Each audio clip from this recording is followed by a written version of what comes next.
읽은 이 말씀은 보통 의례적으로 사도 바울이 편지를 시작하면서 마치 문안 인사처럼 그렇게 성도들에게 인사하듯이 하는 내용이긴 한데, 특별히 이 디모데를 에베소 교회에 보낼 수밖에 없는, 본인은 급하게 마게도냐로 가야만 하는 그런 상황 속에서 디모데에게 보내는, 또는 이 에베소 교회 성도들에게 함께 읽게 하는 그런 편지 또는 하나님의 말씀일 겁니다.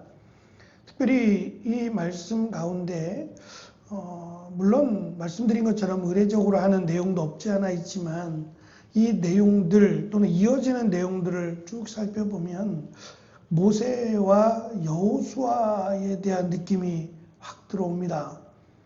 여호수아는 모세의 종이었죠. 시종이었습니다. 누구도 후계자가 되리라고 아마 생각하지 못했을 겁니다.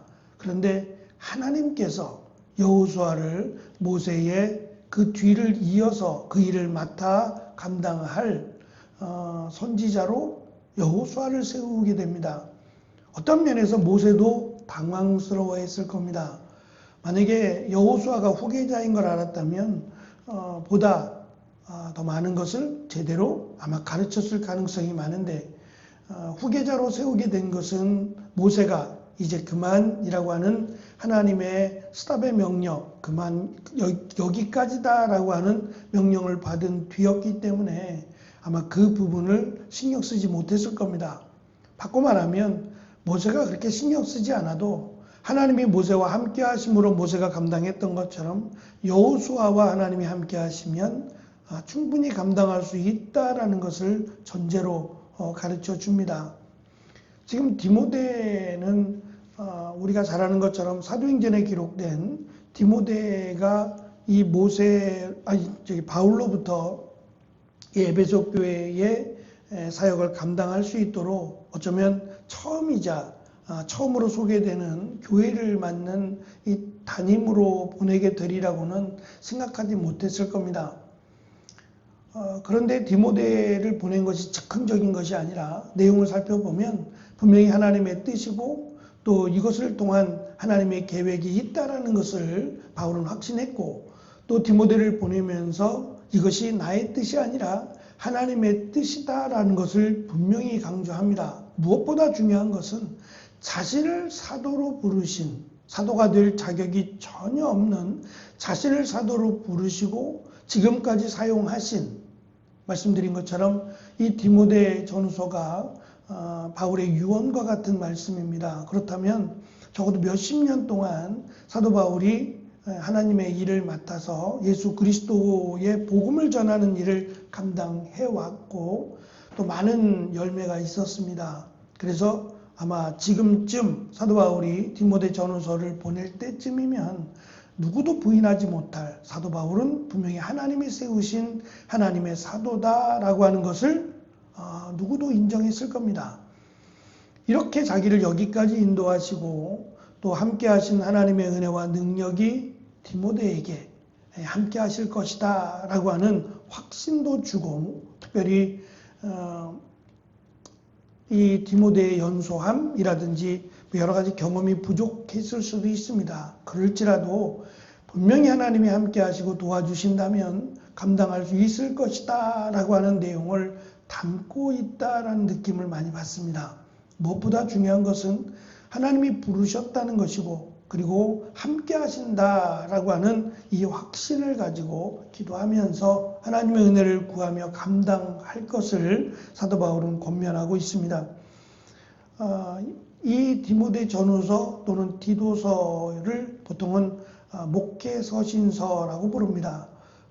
특별히 어디 그렇게 기록된 것은 아니고, 학자들이 이 부분은 따로 바울 서신 중에서 목회서신이라고 하는 분류를 하는 이유가, 목회와 관련된 지금의 현재 이 목회와 많이 비슷하고, 또 지금의 목회가 이 디모데 전후서의 말씀을 잘 배워야 된다는 의미에서 아마 붙여진 이름일 것입니다.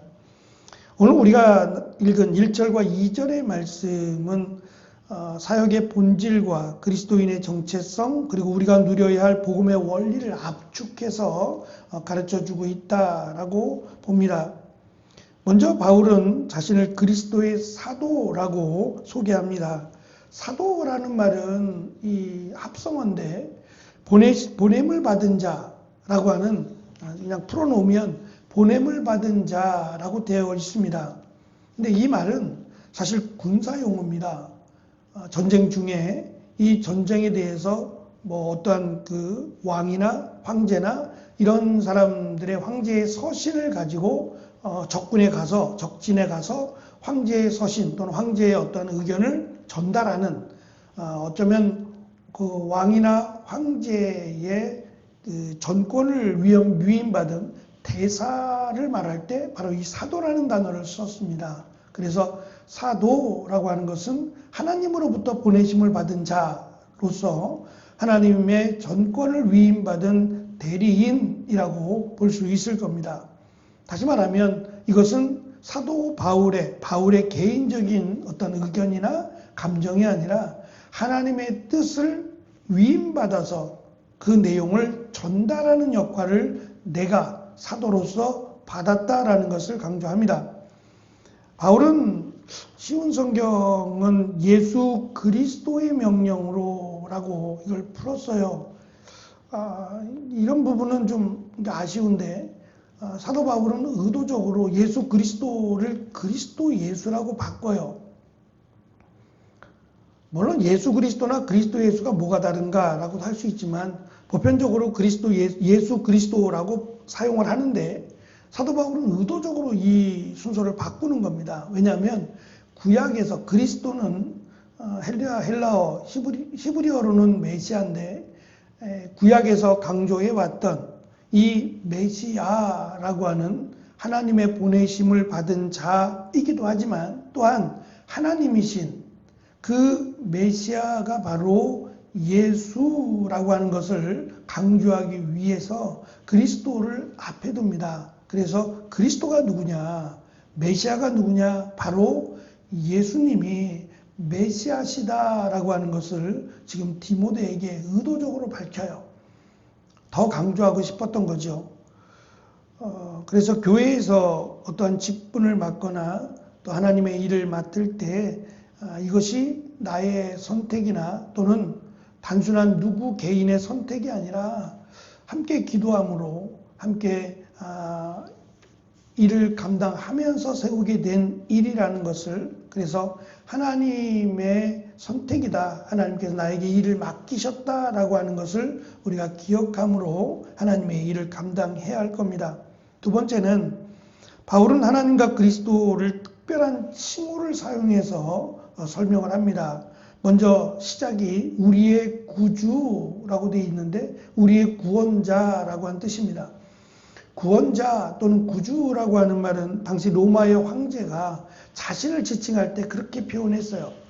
나는 구원자다 라고 하면서 다른 나라들의 가난 또는 여러 가지 어려움들을 내가 다 해결하겠다 라고 하면서 선언을 합니다. 손을 흔들어 가면서 흰색 옷을 입고 자신은 마치 신의 아들이다 라고 말하면서 나는 구원자다 라고 선포를 하며 자신의 말을 이어갔습니다.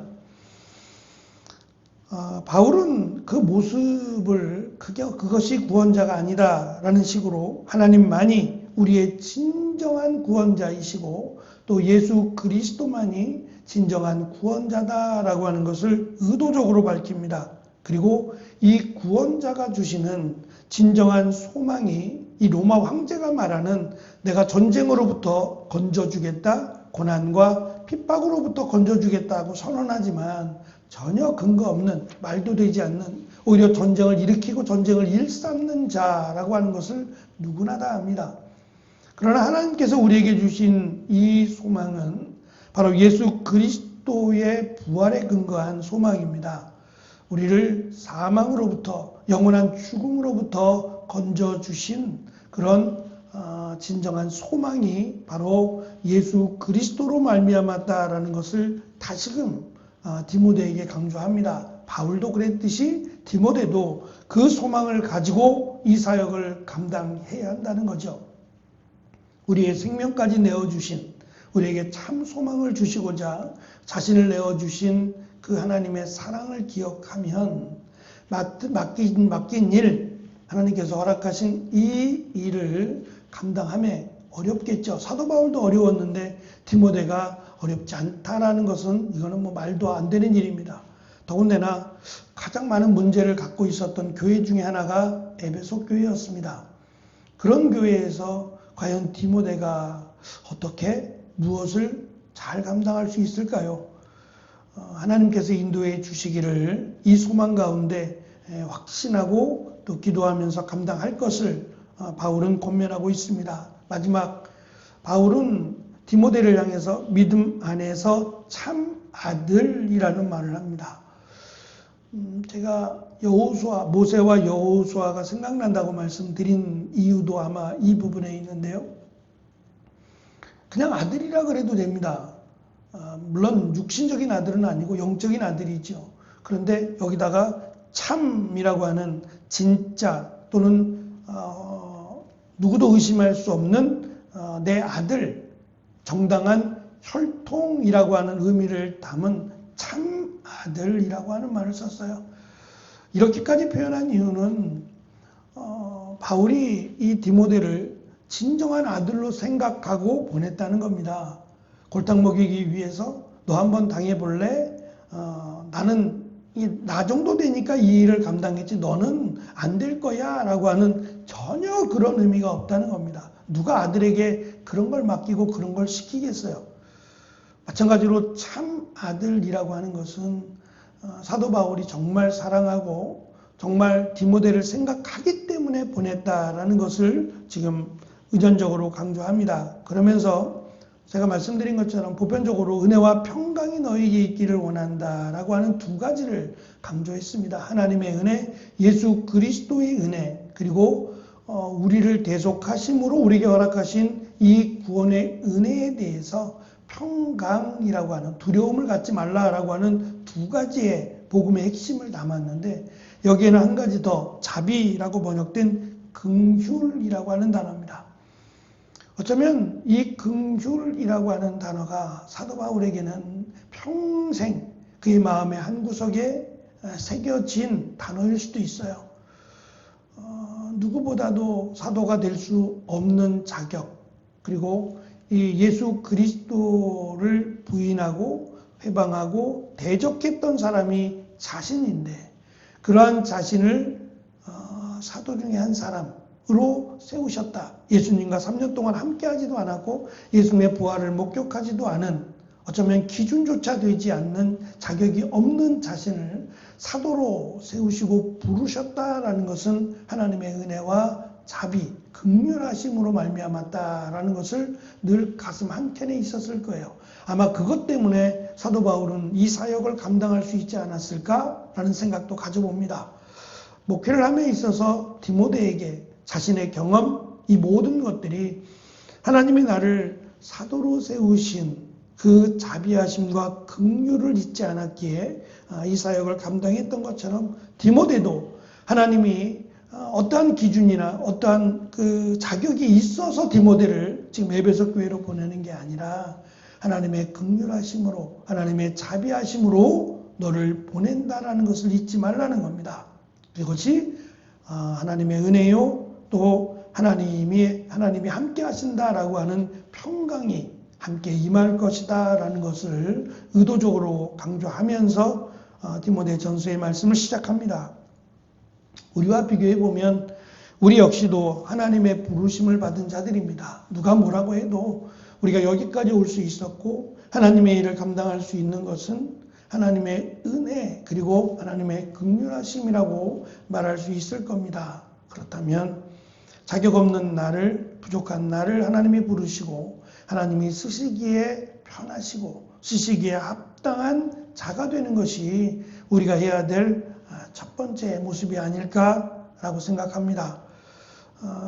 이제 에베소 교회를 맡아서 디모데가 이 일을 감당해야 합니다. 지금처럼 수시로 전화할 수 있는 그런 형편도 아니었습니다. 바울이 그렇게 한가한 사람도 아니고 하나님께서 바울을 사용하시는 그것들을 누구보다 잘 알고 있는 디모데의 입장에서 어떤 면에서는 정말 혼자 감당해야 되는, 하나님의 은혜 가운데 감당해야 되는 일일 수도 있습니다. 옆에 있는 것도 아니고 뭐 연락이 가능한 것도 아니고 그런 상황 속에서 더 하나님의 은혜를 구하고 무엇보다 하나님이 나를 부르셨다면 하나님이 도와주실 것이다 라고 하는 확신을 가지고 이 일을 감당하라고 바울은 권면하고 또 함께 하나님의 사역을 감당하자고 또 하고 있습니다. 우리에게 진정한 소망이 되신 예수 그리스도께서 우리에게 일을 맡기시고 또 그 일 가운데 함께 하겠다라고 하는 약속을 주셨습니다. 그 약속을 믿음으로 감사함으로 겸손하게 하나님의 일을 잘 감당해내는 하나님의 일 맡은 우리 모두가 되기를 간절히 축원합니다.